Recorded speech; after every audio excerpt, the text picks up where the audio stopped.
The viewpoints expressed on Night Fright are not necessarily those of the host, the staff, the sponsors, or the affiliate stations. Tonight's program may contain graphic themes or images. Viewer discretion is advised.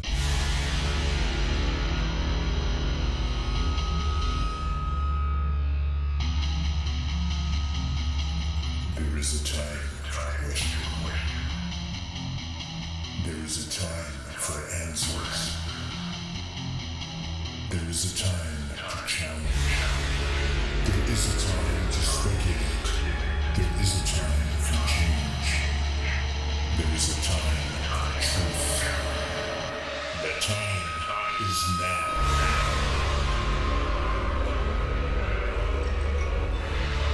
Welcome to Night Fright, your voice in the dark for paranormal and conspiracy.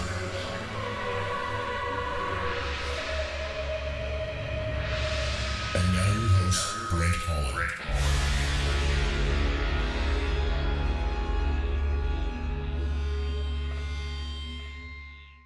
Showtime. Welcome to the show. I'm Brent Holland, and welcome one and all to Night Fright. Tonight, folks, get the coffee going, get the tea going, get a beverage of your choice going, kick back on that big lazy boy chair. Great show for you tonight with Dr. Artie Clark. She's got 2 books out. One's called Sky People, Untold Stories of Alien Encounters in Mesoamerica, and the other one's Encounters with Star People, Untold Stories of American Indians. I'd like to welcome Dr. Artie Clark to the show for the second time. What are your speculations on the possibilities that aliens built the pyramids, not only in Egypt, as we've come accustomed to talking about, but also in Mesoamerica? Well, I've asked that question of many people, scholars I met, when I, people, cultural specialists, elders, they all tell me they built the cities. And he said, the aliens are us. We were the ones who came from the stars. We were the ones that had the knowledge. And we built these cities. Our ancestors built these cities. And they said, unlike the Aztecs, for example, who believed that when Cortez and the conquistadors who came to this land were gods, we knew they weren't gods. We didn't see them coming as from an advanced civilization because we were an advanced civilization, much more advanced than the Spaniards who came here. And they said, and we are a people that were never conquered by the Spanish. There's a huge misconception that the Spaniards simply took over the ancient cities, and that's not true because there were only a couple of them even operating at the time that with people living in them at the time that Cortez arrived. For most part, they had already been abandoned, and scientists today tell us that they're pretty well convinced that what happened to the Maya is that the Maya left those cities because of a 100-year drought that literally was starving out the cities. You got a city of 100,000 people, and you've got to support that city some way with food, and a drought literally wiped them out. They couldn't feed that city, so the people left, went into the jungle in small family groups, and there they could survive. And that makes a lot of sense to me when I look at the people, all these little villages that grew up. I mean, there was even a group of Maya Indians that weren't even discovered until 1958, and they found them living the old ways of the ancient Maya. And today they still live that way. If you think about who built the cities, and I'm convinced that the Maya built the cities. They don't have the skills today that they had in those days to build new cities. But one elder talked to me about, he said, just think about this, 3,000 years from now. Say that America, North America. It's all gone. Everything that you once knew has been destroyed, whether it's by war, drought, some kind of an earthquake, a catastrophe. So what do the people do that survive that? Well, they get into small family groups and they try to survive. They hunt, they fish, they grow crops if they can. They do whatever they can to survive. He said, and now suppose a group of archaeologists go into New York City. New York City has been destroyed, and they start digging up the ancient city. And they come across the Statue of Liberty, and they call her the goddess of the flame. And they say, oh, the people of that time must have had a goddess of flame. That was one of their idols. And when you stop and think about, that's the way the Maya have been judged. People say they didn't have that capability, so somebody from the stars must have come and built these cities. But it isn't. I don't agree with that at all. The Maya built those cities. The Maya were, repeatedly I was told the astronauts were us. We were the ones who came, and we were the ones who stayed. And we didn't gain our knowledge here. We brought our knowledge with us. We didn't get our, a lot of the indigenous stories talk about gods coming to them and setting out the rules of how they are to live. The Maya don't have that. The Maya say they brought all of that knowledge with them. And so that puts a whole different perspective on it. Yeah, it sure does. Now, let me ask you this. I'm going to be bold enough to ask you this. What about the human sacrifices? Is there any truth to that with the Maya? Well, and that happened, when the Maya were conquered, by other indigenous people in that region who practiced human sacrifices, and the Maya, it became a part of their religion as well. It wasn't their original religion, but it became a part, and they became very aggressive. Cities fought cities. I mean, all of it for survival. Capturing of their places there that were, one city was that I visited was literally called the city of celestial prisoners. A city that had been built, and apparently this is where people had been imprisoned, that they had in a city they had fought. So there's a lot of violence that occurred in the later years of Maya history, but it was violence that was introduced to them by other cultures. The JFK Assassination, the definitive book by Brent Holland. From inside the Oval Office to Daily Plaza, first-person witness accounts. Order yours right now. nightfrightshow.com. Now, I'm just curious, out of all this wonderful work you've done, have you ever had any reports of something that's called the chupacabra? Now, I know it originated from Puerto Rico, but I'm just wondering if there was any reports you came across of some kind of creature like this that could be interpreted as a chupacabra. Well, when I was in Honduras, there was some cattle mutilation that occurred on one of the ranches there, and they have stories there.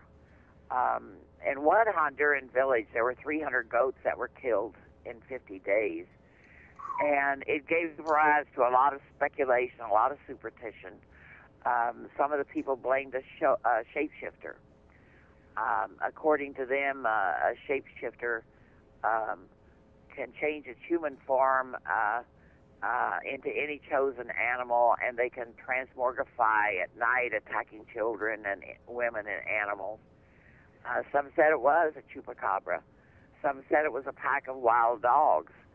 And I had been in Copan for about a week and a half, and I would stop off. I would go to the ancient site early in the morning when it was cooler, and in the afternoons when everybody took their rest, I would go to this little um, restaurant and get something cold to drink and have something to eat. And I met a young woman there who told me about her husband, that he was having difficulty. His cattle, some of his cattle had been killed. And she said something comes at night and kills them, and she said, we don't know what to do. And she told me that Alonzo, who was her husband, had hired people to watch the cattle, but she said it isn't doing any good. They get killed anyway. And she said some people say it's a chupacabra. Some people say that on the nights that it happens, a UFO is seen. Others believe it's a shapeshifter, someone in the village who doesn't like his prosperity and how well he's doing, and has placed a curse upon him and comes at night and kills his cattle. So I asked her if she thought Alonzo would talk to me, and he was very reluctant at first to talk, but at her urging, he agreed, and he told me about the event. He said, I don't know what's happening. He said he had found 2 cattle the week before I arrived, and he said both had their eyes removed and their tongues, and there was a hole in their heart, but no blood. And he said, I've never seen anything like it. He said there were no teeth marks or any indication that an animal was the culprit. And he said he had gone to the university people, and he said that, but they didn't have an answer. And he says some say it's chupacabras, but he says chupacabras are very vicious. And he says whoever is attacking my cattle knows about doctoring. He says because when they cut out the eyes, they do it perfectly, like they were trained to do it. And that was about all he had to say. But that night I went to the plaza, and Julia and Alonzo showed up, and they came to me with 2 companions, and they introduced them and said, these are the 2 men, Alberto and Pedro, and they hired them to look after the cattle. And they said, Pedro says he saw a light in the sky around midnight, but doesn't remember anything else. And Alberto said he saw a UFO one night, but he didn't tell me because he didn't want the people in the village to know. And I said, well, why not? And he says, because he doesn't want people to think that he's a brujo, like a witch, that the local priest says that they come from the devil. And if we are seen around them, that we're dancing with the devil. And I said, well, what do you remember about that night? And he said that the one thing he remembered is that when he saw the UFO over the field above the cattle, it was very powerful. And I said, well, what do you mean by powerful? And he said that it caused him to have pinpricks all over his body, thousands of pins sticking into his body. And he said, I was in tremendous pain and I couldn't move. And he said, I know the UFO did that to me. And he said, I think I passed out from the pain because I don't remember anything until the next morning. And Pedro validated that. He said it was like thousands of needles sticking in your body. And he said, I tried to get away, but the pain was so bad I couldn't walk. And he said, I finally passed out from the pain. And I remember the next morning the sun coming up. And I went home. And he said, I didn't even know that 2 cattle were killed until the next evening when he met Alonzo. And Alonzo told him that 2 of the cattle had been mutilated. It almost sounds like he was hit by a taser when he talks. It would sound like it, doesn't it? Yeah. I never thought about that, but I have heard of other incidences where people were paralyzed and taken on board a craft, and they thought they passed out from pain, but it may have been they were taken on board a craft. The Maya built a magnificent city on the Caribbean Sea. Coba which is about 40 miles from Tulum. It's a city of a lot of lakes and water, and he took me around the site, and then he was telling me about seeing an alligator taken on board a spacecraft. And he said it just terrified him. He couldn't believe that. He said this alligator struggling in the sky as it was being taken on board. He said this UFO came over this lake. He was walking home from work, and it came over this lake and took this alligator. He told his wife and children to stay inside at night. He didn't want them outside because they could take an alligator. They could take his wife and children. And he was very fearful of that. And he said a couple of nights later, he is back walking by the lake, going home after work, and the UFO reappears and dumps this alligator into the lake on the lake shore, takes another alligator, and the one they deposited was dead. So he was very concerned about this. Heard stories of buffalo being abducted, of horses being abducted, of attempted abduction of dogs, and I met a man who told me that his dog was actually abducted and operated on, where his larynx was removed and he could no longer bark, and that the local vet had verified that this is what had happened to his animal, to his dog. There are a lot of stories out there of different kinds of animals being taken on board spacecraft and being mutilated. The Roswell incident, were there any stories by indigenous folks around Roswell leading up encounters, to... I have there is a chapter in the book about a young man who told me that when his grandfather was a young man, it was during the time of Roswell, that he and some friends were out in the desert and came across a starman who had crashed. He wasn't sure that it was a Roswell event, but he was definitely sure, his grandfather was definitely sure that the man was from the stars, that he had been injured terribly in the crash, and that how they had stayed with him and cared for him until he passed, and they buried him in the desert. Oh my God! Any idea where in the desert? Well, I don't know myself where it would be.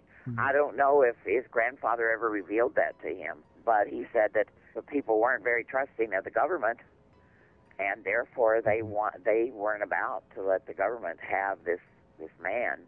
He was very fearful of being taken by officials, and so they protected him and stayed with him until he passed away. Wow, that's an amazing story. All these stories, folks, are in the two books that we're talking about tonight: Encounters with Star People, Untold Stories of American Indians. The other one is Sky People, Untold Stories of Alien Encounters in Mesoamerica. The author and our guest tonight, Dr. Artie Clark. Now, I would encourage all of you to go to www.nightfrightshow.com, click on tonight's guest book covers, and order the books. I mean, we're in the middle of winter right now, folks. These are great books to get an education from. They're great books to entertain yourself as well and learn something from them about our indigenous folks. And let's face it, we as us, they as us as well. So you're going to be learning. That's exactly what they say, Yep. In fact, there's a tribe down in the South America, down in the jungles, that's what they say. They're saying the word that they have for UFO and us are the same. They say that the star people are us and we are them. And I always find that, because this is a very primitive tribe in the Amazon, and that's what they believe. So when you start looking at some of the ancient peoples who have had less contact with the outside world, you find out amazing beliefs that they hold about the star people and the universe. The JFK Assassination, the definitive book by Brent Holland. From inside the Oval Office to Daily Plaza, first-person witness accounts. Order yours right now. nightfrightshow.com. Generally speaking, are the star people held in reverence? Well, I think they are regarded with an enormous amount of respect by the older generation. Younger people falling into the trap of fear, then I don't see that among the older people. It's as though the older people expect that to happen. If young people come from non-traditional families where the stories of the star people are not passed on, it's more likely that they have a fear of them than those who have grown up listening to those stories.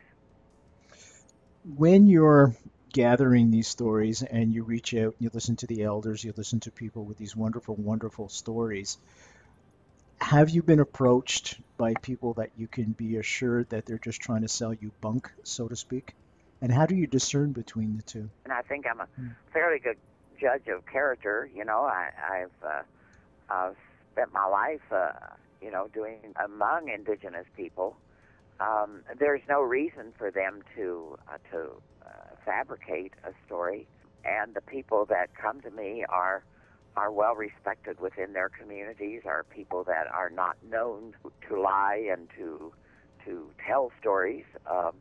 And then I think, just the sincerity with which they speak, the detail with which they give their stories, authenticity, the honesty, the sincerity, all of it adds up to, people who are telling the truth, people who have stories to tell that have never told anyone, or at best have only told one or two people. Many of them tell me that when this occurred, they were told, if they went to their mother and told their mother or their grandfather, they told them, let's not talk about it anymore. Don't tell anyone about what happened. So there was a lot of that, where they were told, you've had a wonderful experience, now just keep it quiet. Nobody needs to know this happened. And they are amazing stories. And along with it, you just not only get a feel for the stories, but, you get a broadening, an understanding to quite a degree of the cultures of the people, of the setting of where I'm going, what I'm doing, how I'm collecting this information. Can you tell us a little bit about that, the differences between the various cultures, and perhaps even the storytelling? Well, I think the difference between American Indians and the indigenous people of Central America and Mexico is that Catholicism and not only religion in general, but Catholicism and I should say more than Catholicism, the Catholic Church has shown a great deal of respect for native traditions, surprisingly, because they have been responsible for the destruction of the Maya culture. The Catholic Bishop Landa was the one who burned all of the books, the codices of the Maya people, because they recorded their history diligently in books. And Landa, who considered their religion and their books and everything, a product of the devil, gathered them all up and burned them. And so much was lost. I mean, there's only 3 that survived, and they were out of the country at that time, had already been taken away by the Spaniards. Evangelical Christian religions have made quite an inroad into parts of that part of the world. And so I came across a number of people who told me that their preacher had told them that UFOs were from the devil. So I didn't find that among American Indians in the United States. I only encountered it there. It was not something that, but I ran across it. For example, I had this young couple came to me, and the woman came and told me the story. I met with a group of women one night in Guatemala, and they had quite amazing stories to tell. But one young woman told me the story of, she and her boyfriend, they were engaged, sweetheart, and they were going to get married in the spring. And they had gone to the plaza at night, and they had, there's music and dancing, and they were walking home, and all of a sudden, this spacecraft appears, and they're forced on board this craft, the two of them. And after the abduction, she finds herself pregnant. And she's very concerned because she said she was a virgin. And so the two of them decide, her boyfriend decides it's a virgin birth, and it must be like Mother Mary. And so he says, let's get married earlier so nobody will know. And so he became very protective of her because he knew that he had been abducted along with her. And so they were making plans to get married right away.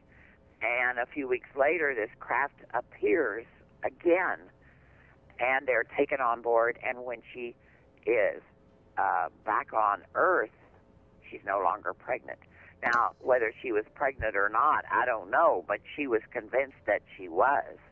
And her husband, the man that she married was her fiancé at the time, was convinced that she was having a virgin birth. The outset of this being that she's never been able to have children either. Is a terrible, concern for them because, they were looking forward to having many, many children. She's never been able to have children. They told me they both believe that she was impregnated on that spaceship. So here you see the influence of religion coming in, because explaining this pregnancy being a part of miraculous conception, or and now where in the United States among American Indians, I only found one person talk to me about pregnancy, but she didn't couch it in those terms. In Mexico, yes, and in Central America, I mean, you talk about devotion to a religion. I mean, it's just amazing, the devotion that the native people there have to Catholicism. But what is happening is you're seeing inroads made where the evangelicals are making inroads. I mean, I was in this one little town, a little village of probably 50 people, out in the middle of a jungle. And there's no electricity, there's no running water, there is absolutely nothing. And I had heard of this ancient city that was in the jungle, but they said, well, you can't drive there because the roads are impassable. So I went there looking for a local person in that community that could perhaps take me to this city.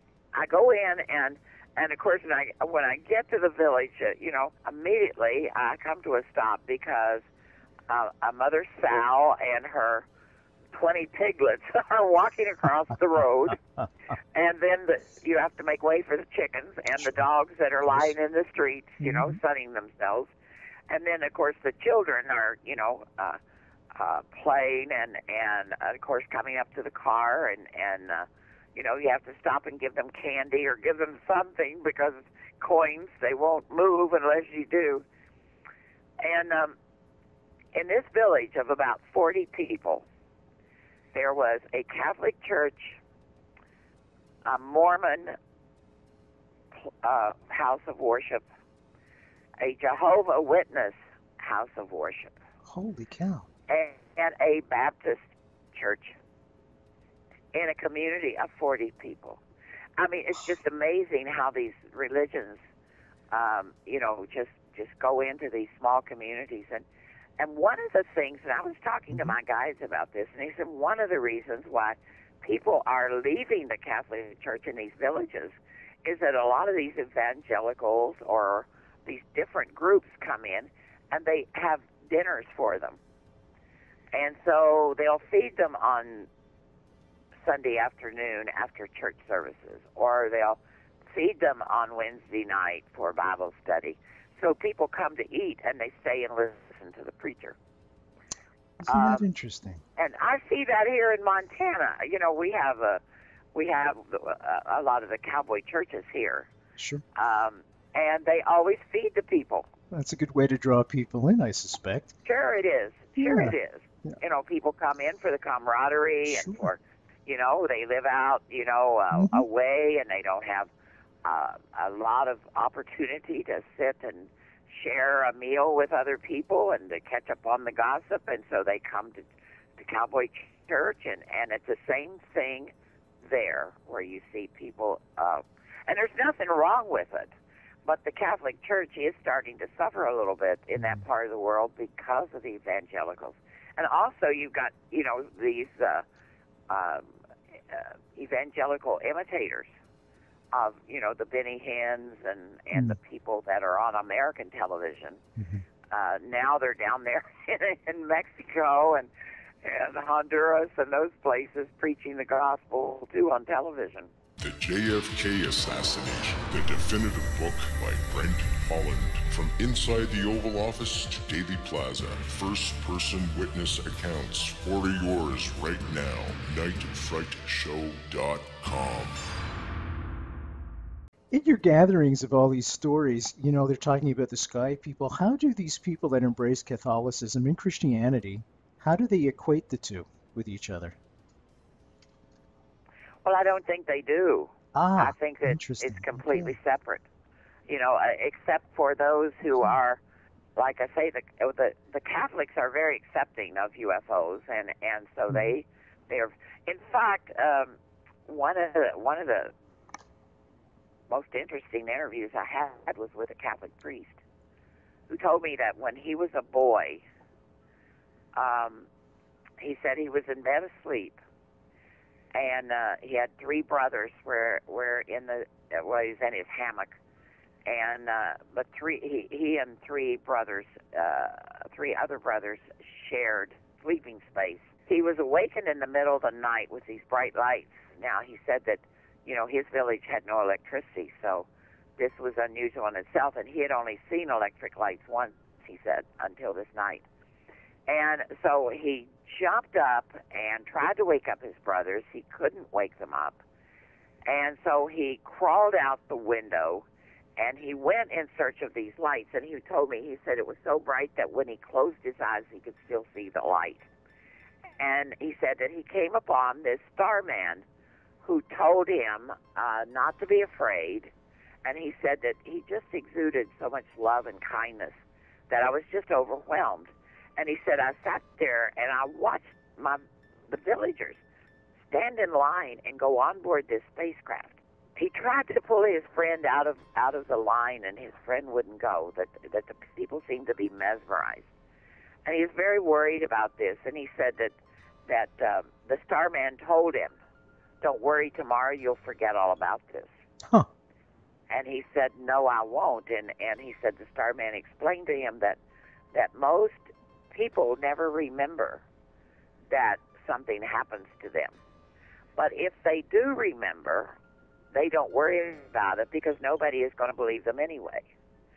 And so if 10% of the people can't be controlled, their minds can't be controlled, those 10% come forth and say, I was abducted by a UFO, people are going to make fun of them anyway and not believe them. So they don't worry about that 10%.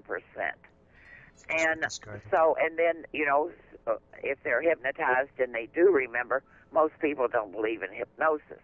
So they'll be discredited as well. So he said, I told myself, I will remember.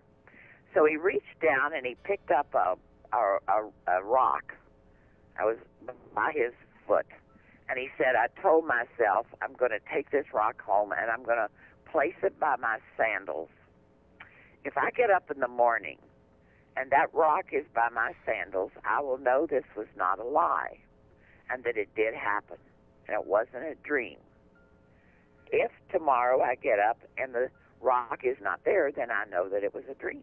And he said he got up the next morning and the rock was there. And he knew that he had not been dreaming. And he said, but the starman had a lasting impact on his life because of the kindness and the overall love that he felt in the presence of this being. He became a priest because he wanted to share that kind of love with other people. So he felt love when that he was a very powerful story. He felt love when he was on board the ship then. Right. Interesting. Felt very safe, felt tremendous amount of love, and as a result became a priest. That's an incredible story. That's a great one. Yeah. Dr. Clark, I've been meaning to ask you, been dying to ask you this next question. Have you had any personal experiences? Oh yes. Oh yes. Can you tell us one? That's probably one of the reasons why I have had this interest over time is that throughout my life I've had those kind of experiences, and so I try not to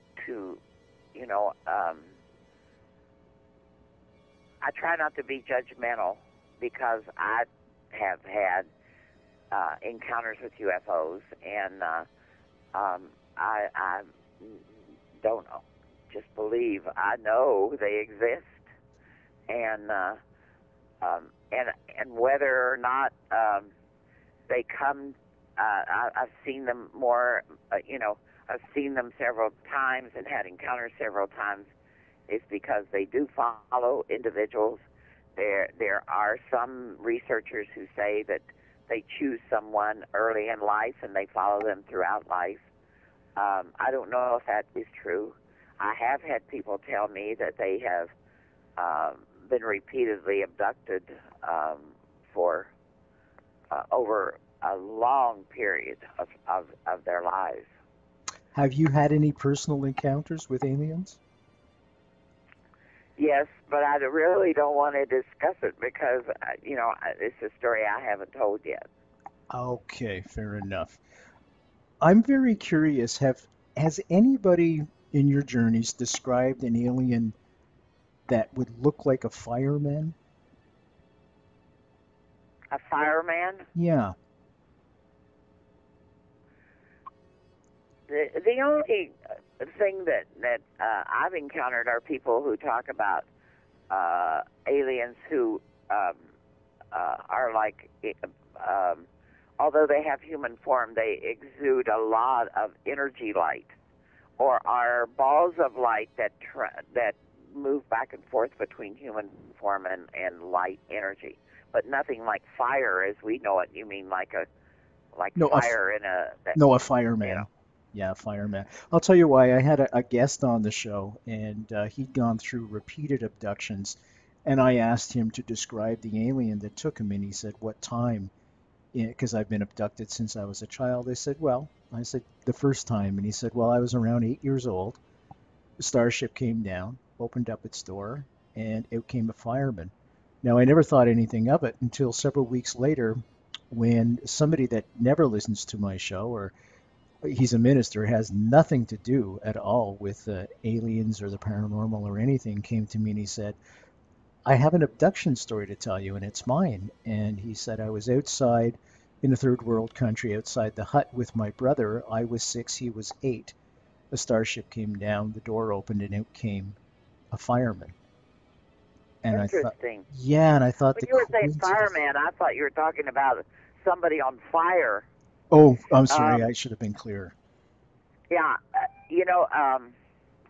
I've had people tell me about thinking that these small creatures were children, and that they came and they played with them, and they thought they were just playing with children. Interesting. And what a great time they had, and then as they grew older, they realized that they were not children when they would come for them. But when they were small, they thought that they were just their playmates, but never a fireman. That's very interesting. Yeah, I was just curious. I just thought I'd throw that out there to see. Because I haven't heard that. That's a very interesting story. The commonalities, is there a common thread that weaves its way through all these stories? There seems to be several themes. Themes of the Earth is headed for disaster. The Earth is doomed. That if we don't take care of this planet, some bad things are going to happen. There's that apocalyptic theme that I've heard a few times. When I listen to those stories, it reminds me of like New Age concepts. that like the world's going to end in 2012 with the Maya calendar coming to an end, and yet the people that I'm talking to are people who not necessarily have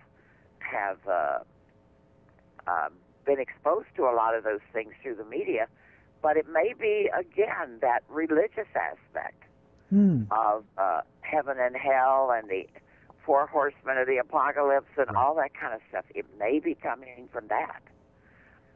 That whole idea that bad things are going to happen, and the environment is being destroyed, but that seems to be something that I've heard probably more than anything else. Is there any common theme in terms of a rebirth or renewal that we're going to make it through? No. And there's nothing like that, I've heard people say, well, the aliens are going to come and save us. That is not something that I've heard. I had one person tell me that in all the interviews that the aliens are going to come and save the Indians, and he was convinced of that, that he had gone on board a spacecraft, and they told him that, when it came time for the Earth to be destroyed, that they would come back for him and for Indian people. But, that's not a common theme. Okay, not at all. Is there a common theme then of perhaps a disclosure at one point where they will make themselves known publicly? Most of the people I talk to who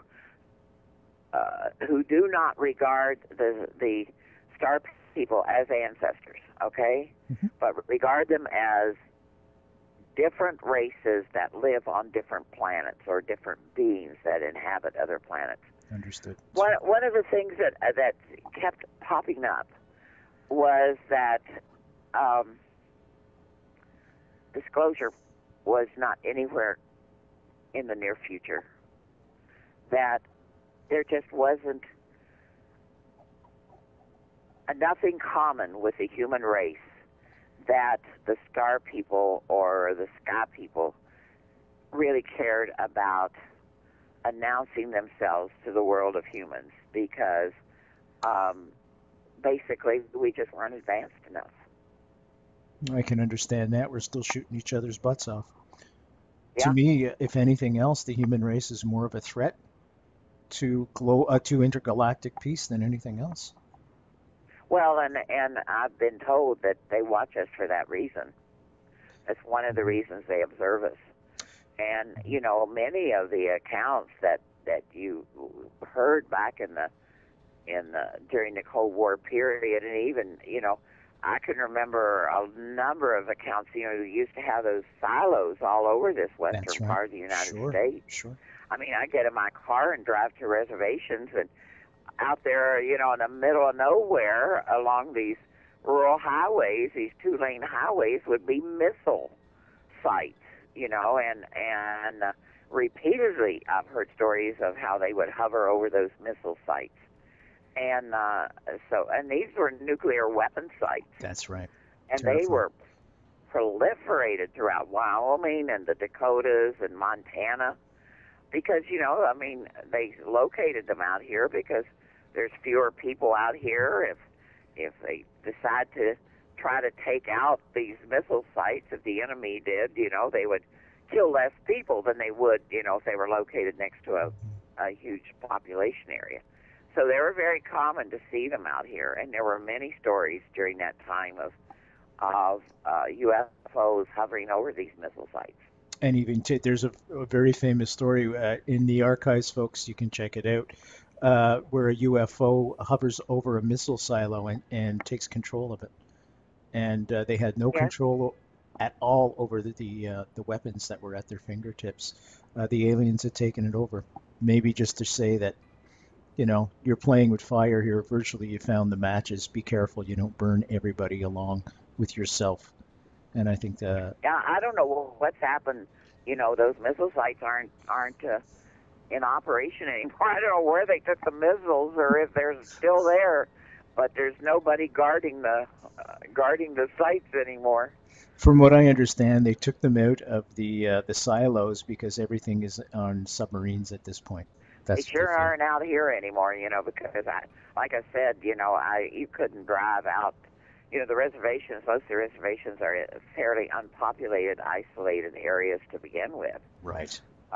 In this part of the northern plains, they were all, and they're always right along the side of the road for ease of access to get to, but for the military. The JFK Assassination, the definitive book by Brent Holland. From inside the Oval Office to Daily Plaza, first-person witness accounts. Order yours right now. nightfrightshow.com. Where do they come from? Is there any common consensus where they herald from? Are they interdimensional travelers, the aliens? I don't think they're interdimensional, although there was more than once I've heard that there is what they call a universal highway. And that once you enter the universal highway, that you can think of a place you want to be and you're immediately there. Dr. Artie Clark's our guest tonight, folks. We're talking about her new book, Sky People, Untold Stories of Alien Encounters in Mesoamerica, and her other book, which is Encounters with Star People, Untold Stories of American Indians, www.nightfrightshow. As usual, just click on tonight's guest book cover, order the book. So nobody's really sure where they herald from. Any idea if there's any stories, alien moon bases on the moon, on Mars? Well, I haven't come across. I haven't heard any of those stories, but I don't know that I would be privy to that kind of thing. Okay. I have been told that by pilots, Air Force pilots, that they have pursued UFOs. Yeah. That they do exist, and that I had one pilot tell me that he felt like he was flying a plane of the Wright brothers whenever he tried to pursue a UFO over South Dakota. He said Kansas, and he said that it was like the UFO was just playing with him. Gotcha. It could maneuver at such speeds and acrobatic abilities that they made them feel like they were the Wright brothers who flew the first plane at Kitty Hawk. Just trying to keep up and chasing them and everything. Right. Yeah, they just go. Are they living amongst us right now? Are they inhabiting this planet by choice? Are they just visiting when they come here? I've had many people tell me that they have seen aliens brought down to Earth and taken away. I met a woman in Alaska who told me the story of following a group in an automobile that went to the airport, and they were dropped off. I have been told stories by an elder who said that they came down in a car from a UFO, and that when the car left, it was filled with what looked like people, and when it came back, it was empty. So there are many stories out there of people who believe that aliens live among us.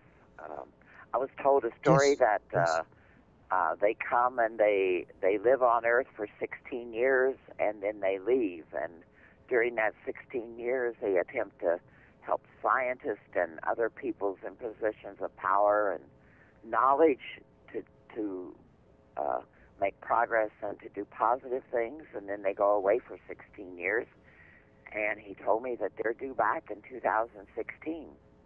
Geez, that's only a stone's throw away. It's not far at all. I think we need their help, all we can get. Okay, serious question. Who invented Facebook? Is that their doing? That sounds like a man-made thing. I'm just teasing because we started out with Facebook. And we all know that there's pros and cons to Facebook without question. And certainly one of the cons is, I think, it drives people apart and into a machine instead of directing and listening to our elders. And I love sitting and listening to elders everywhere and getting their stories because they went through it. There's a vast wealth of knowledge right there at your fingertips. Grandchildren, talk to your grandparents, talk to your parents. You'd be surprised at how much knowledge they actually really have and common sense. I think it's paramount in today's world to be in touch with your fellow person, not just your little thing at your fingertips. Our guest tonight, of course, has been Dr. Artie Clark. Dr. Clark, I've thoroughly enjoyed this. Thank you so much for coming on the show. It's been wonderful talking to you, and hello to all my friends out there in Canada. You got to come up. You got to come up. We're going to go to a powwow on Manitoulin Island, you and I. How's that sound? Sounds great, yeah. Had a blast there. A couple of years ago, we went to a powwow there. Just terrific. Dr. Artie Clark, folks, the books, Encounters with Star People, Untold Stories of American Indians. The other book, Sky People, Untold Stories of Alien Encounters in Mesoamerica. Easy way to get the books, folks, www.nightfrightshow.com. Kelly Logue, thank you so much for keeping the website together and doing all you do to keep it together.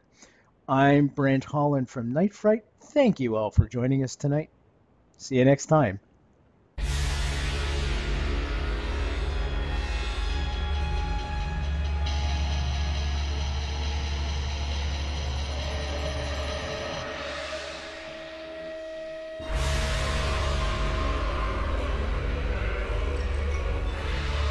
You're listening to Night Fright and your host, Brent Holland.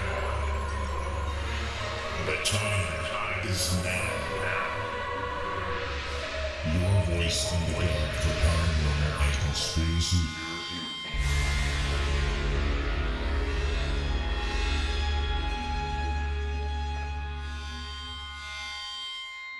The JFK Assassination, the definitive book by Brent Holland. From inside the Oval Office to Daily Plaza, first-person witness accounts. Order yours right now. nightfrightshow.com.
JFK Assassination, the definitive book by Brent Holland. From inside the Oval Office to Daily Plaza, first-person witness accounts. Order yours right now. nightfrightshow.com.